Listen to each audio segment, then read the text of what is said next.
บ่ได้ซื้อ อืม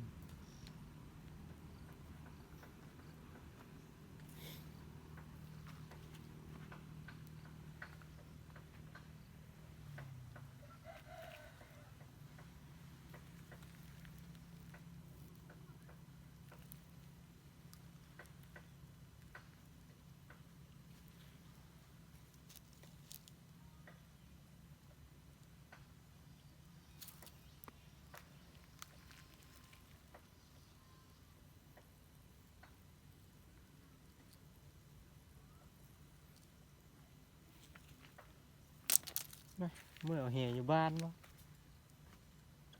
จักชั่วโมงบ่ครับบ้านเจ้า โยขันมือทางนี้นี่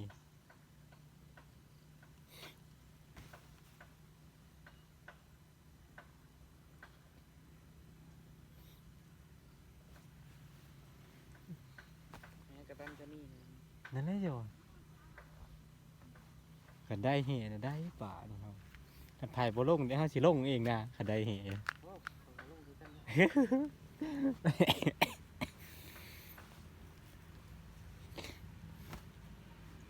ตัวใหญ่น่ะได้เลยเนี่ย